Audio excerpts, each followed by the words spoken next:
ఈ దేశానికి ప్రధానమంత్రి కాబోతున్నాడు. కన్యాకుమారి నుంచి కశ్మీర్ వరకు 150 రోజులు 4000 కిలోమీటర్లు మండు టెండల్లో, మంచు కొండల్లో దళితుల కోసం, గిరిజనుల కోసం, ఆదివాసుల కోసం, మైనారిటీల కోసం, మహిళల కోసం అకుంఠిత దీక్షతో పాదయాత్ర చేసి ప్రాణాలకు తెగించి పోరాడిండు మన రాహుల్ గాంధీ. మణిపూర్ మండిపోతుంటే మణిపూర్ నుంచి ముంబై వరకు 6700 కిలోమీటర్లు సుదీర్ఘమైన ప్రయాణం చేసి ప్రజల మధ్యలోకి వచ్చిండు. ఇంతకంటే ప్రజల కోసం కొట్లాడే నాయకుడు ఈ దేశంలో ఉన్నాడా?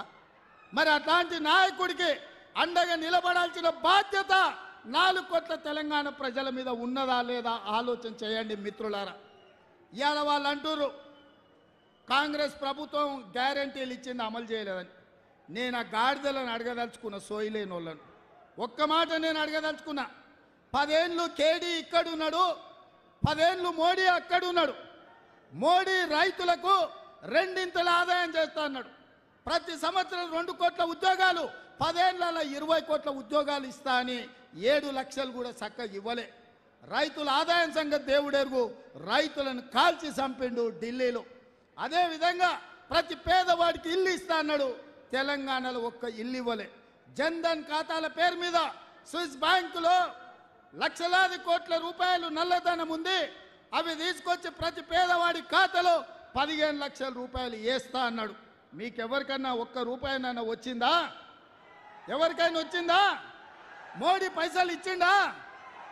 మీ ఖాతాలలో లక్షలు పడ్డాయా?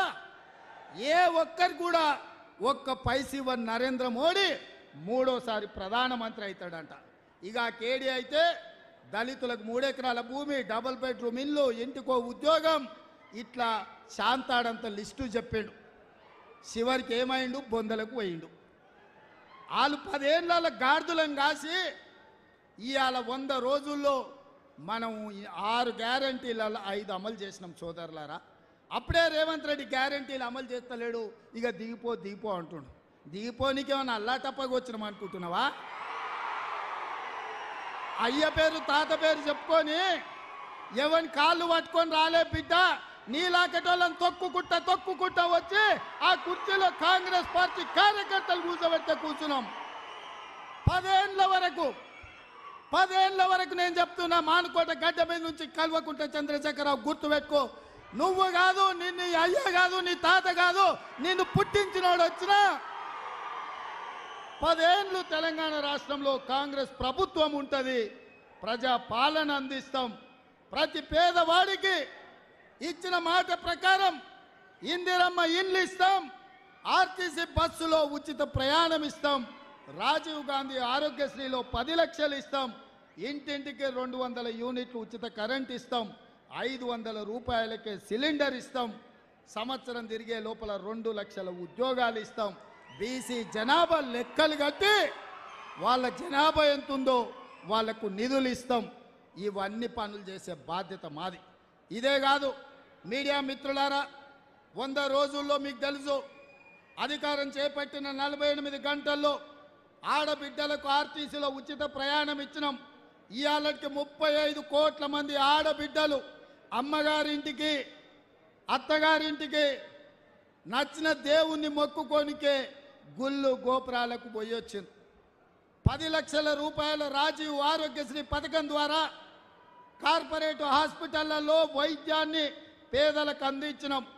ఆడబిడ్డలకు మాట ఇచ్చినట్టు కట్టెలపై కష్టాలు తీరవాలని 4 నూర్లున్న సిలిండర్ను నరేంద్ర మోడీ 12 నూర్లు చేస్తే 500కే ఇస్తామని ఇవాళ ఆడబిడ్డలకు 500 రూపాయలకే సిలిండర్ ఇచ్చినాం.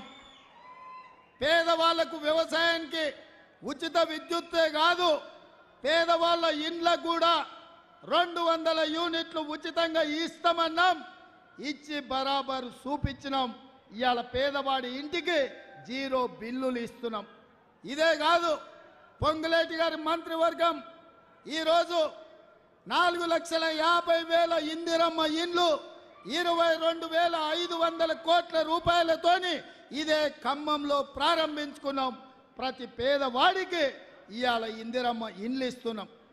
మేము ఉద్యోగం వచ్చిన ఎంబడే మా కుటుంబ ఉద్యోగాల కోసం కాదు, పేదోళ్ళ బిడ్డల ఉద్యోగాల కోసం ఎల్బీ స్టేడియంలో 3 నెలల్లో 30,000 ఉద్యోగాలు తలలు లెక్కబెట్టి ఇచ్చి పేదవాడి బిడ్డల కళ్ళల్లో ఆనందం చూసినాం. బీసీ జనాభా లెక్కలు కడతామన్నాం, బరాబర్ లెక్కలు కట్టిస్తున్నాం. ఇన్ని పనులు మేం చేసినాం. ఇవి సరిపోతాయా? కానే కాదు. అందుకే మిగతా కార్యక్రమాలు తీసుకోవాలంటే మార్చి 17 నాడు ఎన్నికల కోడ్ వచ్చింది. అందుకే మీకు నేను మాట ఇస్తున్నా, గ్యారంటీ ఇస్తున్నా.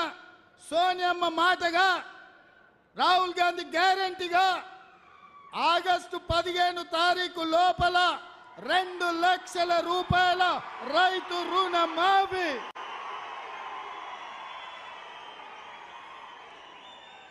నా తెలంగాణ రైతాంగ సోదరులకు తుమ్మల నాగేశ్వరరావు గారి సాక్షిగా నేను మాటిస్తున్నా, భద్రాద్రి రాముడు సాక్షిగా నేను మీకు మాటిస్తున్నా, 15 ఆగస్టు లోపల 2 లక్షల రూపాయల రైతు రుణమాఫీ చేసి మీ రుణం తీసుకునే బాధ్యత నాది, ప్రజా పాలనది, కాంగ్రెస్ పార్టీది. ఇదే కాదు, వచ్చేసారి మీరు పండించే వడ్లకు బరాబర్ 500 రూపాయల బోనస్ ఇచ్చి మీ వడ్లు కొంటామని చెప్పి రైతులకు నేను మాట ఇస్తున్నా.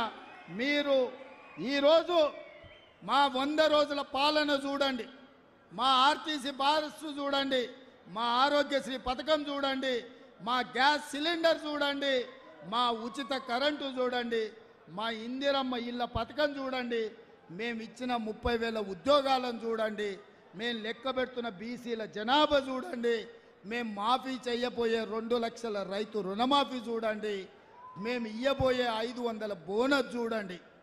ఇవన్నీ మేము చెయ్యాలని కంకణ బద్దులమై ఉన్నాం. మరి మిమ్మల్ని ఏమడుగుతున్నాం మిత్రులారా? మేము మనులు అడిగినామా, మాణిక్యాలు అడిగినామా, వజ్ర వైదూరాలు అడిగినామా, లేకపోతే ఈ ప్రాంతంలో ఉన్న మీ భూములు అడిగినామా? ఏం అడగలే కదా. మేము అడిగింది ఒకే ఒక్క ఓటు. మీ కుటుంబం ఎంతో మంది ఎన్నోసార్లు ఎవడెవడికో వేసాను, ఈసారి బలరాం నాయక్ వేయండి. ఈసారి మహబూబాబాద్లో బలరాం నాయక్ వేయండి. మొదటిసారి మహబూబాబాద్ నుంచి బలరాం నాయక్ గెలిస్తే సోనియమ్మ బలరాం నాయకుని కేంద్ర మంత్రిని చేసిందయా? అవునా? ఒక లంబాడి బిడ్డ మొదటిసారి ఎంపీ అయితే కేంద్రంలో మంత్రి అయ్యిండు. మరి రెండోసారి గెలిస్తే ఏమవుతాడో మీరు ఒక్కసారి ఆలోచన చెయ్యండి. మీకందరికీ పిలిస్తే పలికేటోడు, మాకందరికీ ఆప్తుడు. ఇవాళ పెద్దలు శ్రీనివాసరెడ్డి గారు చెప్పారు 3 లక్షల మెజార్టీ రావాలని. నేనైతే ఒక్క మాట చెప్పదలుచుకున్నా, పోటీ అయితే ఖమ్మం మహబూబాబాద్ మధ్యలో ఉందయ్యా. రాష్ట్రంలో అత్యధికంగా మెజార్టీ వచ్చేది ఈ 2. మరి ఖమ్మం వాళ్ళు ఖమ్మం అభ్యర్థికి ఎక్కువ ఇస్తారా, మహబూబాబాద్ వాళ్ళు మహబూబాబాద్ బలరాం నాయక్ ఎక్కువ ఇస్తారా? ఇక మీరే డిసైడ్ చేసుకోరు. రాష్ట్రంలో మిగతా 15 సీట్లు మీతోని పోటీ పడే పరిస్థితులు లేవు. మనం 14 గెలిస్తే 14లో 1-2 స్థానాలల్లో మహబూబాబాద్ ఖమ్మం పార్లమెంటే ఉంటుంది. మరి ఎవరు ఫస్ట్ వస్తారో ఎవరు సెకండ్ వస్తారో మీరే నిర్ణయించుకోండి. నేను మాత్రం మిమ్మల్ని అందరిని అడుగుతున్నా, మీ అందరి మద్దతు కోరుతున్నా. మా బలరాం నాయకునే మొదటి ర్యాంకులో ఆమోదించి బలరాం నాయకును ఈ పరీక్షలో గెలిపించండి అని నేను అడుగుతున్నా. మీరంతా సిద్ధమేనా? సిద్ధమేనా? సిద్ధమేనా? రాష్ట్రంలో మొదటి స్థానం మీదే కదా, సిద్ధమే కదా? మొదటి స్థానం మహబూబాబాద్కే కదా. సిద్ధం అన్నోళ్ళందరూ చేయి పైకెత్తండి. జై కాంగ్రెస్, జై జై కాంగ్రెస్. హస్తం గుర్తుకే, హస్తం గుర్తుకే, హస్తం గుర్తుకే. ధన్యవాదాలు మిత్రులారా. ధైర్యం వీడు దొంగ దొరల భరతం పడతాడు. మన రేవంతన్న పేద ఇంటికి పండుగ తెస్తాడు. సోనియమ్మ దివెనతోని రాహులన్న సైనికుడయ్యి పెద్ద కొడుకై యుద్ధం చెయ్య సిద్ధమాయే రేవంతన్న. 3 రంగుల జెండా పట్టి సింగమోలే కదిలినాడు. ఒక్కరో కాంగ్రెస్ సూర్యుడు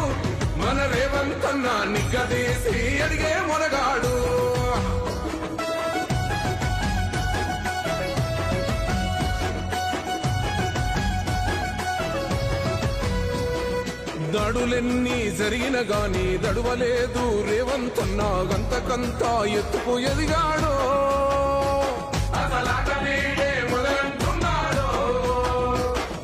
మొక్కనాడు పోలేదు ఒక్కడయ్యి కొట్లాడాడు అందుకే పెద్ద నాయకుడయ్యాడో